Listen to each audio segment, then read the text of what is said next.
Man's Search for Meaning, page 76. The observations, this one case, and a conclusion drawn from them are in accordance with something that was drawn to my attention by the chief doctor of our concentration camp.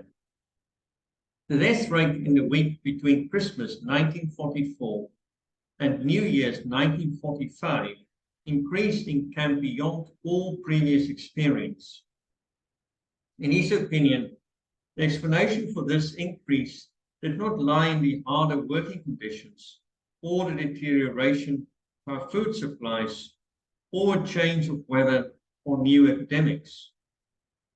It was simply that the majority of the prisoners had lived in a naive hope that they would be home again by Christmas. As the time drew near and there was no encouraging news, the prisoners lost courage and disappointment overcame them. This had a dangerous influence on their powers of resistance, and a great number of them died. As we said before, any attempt to restore man's inner strength in the camp had first to succeed in showing him some future goal. Nietzsche's words, "He who has a why to live for can bear almost any how," could be the guiding motto for all psychotherapeutic and psychohygienic efforts regarding prisoners.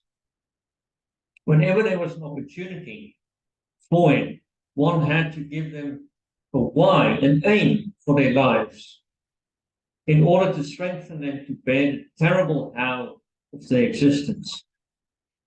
Woe to him who saw no more sense in his life, no aim, no purpose, and therefore no point in carrying on.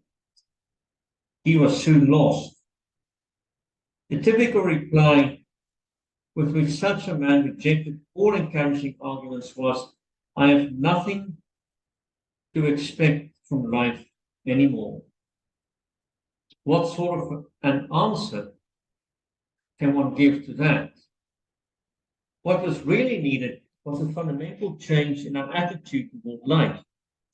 We had to learn ourselves, and furthermore, we had to teach the despairing man that it did not really matter what we expected from life, but rather life expected from us. We needed to stop asking about the meaning of life and instead to think of ourselves as those who were being questioned by life daily and hourly. Our answer must consist not in talk and meditation, but in right action and right conduct. Life ultimately means taking the responsibility to find the right answer to his problems and to fulfill the tasks which it constantly sets for each individual. These tasks, and therefore the meaning of life, differ from man to man and from moment to moment. Thus, it is impossible to define the meaning of life in the general way.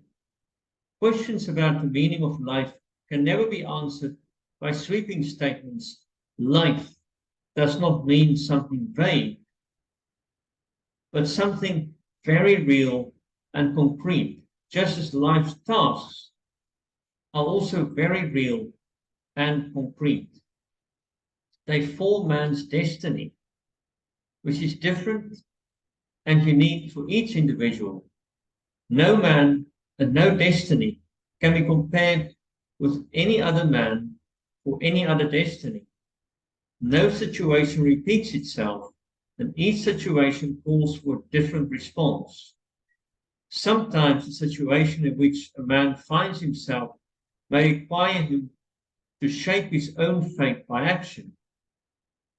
At other times, it is more advantageous for him to make use of an opportunity for contemplation and to realize assets in this way. Sometimes man may be required to simply accept fate, to bear his cross. Every situation is distinguished by its uniqueness, and there is always only one right answer to the problem posed by the situation at hand.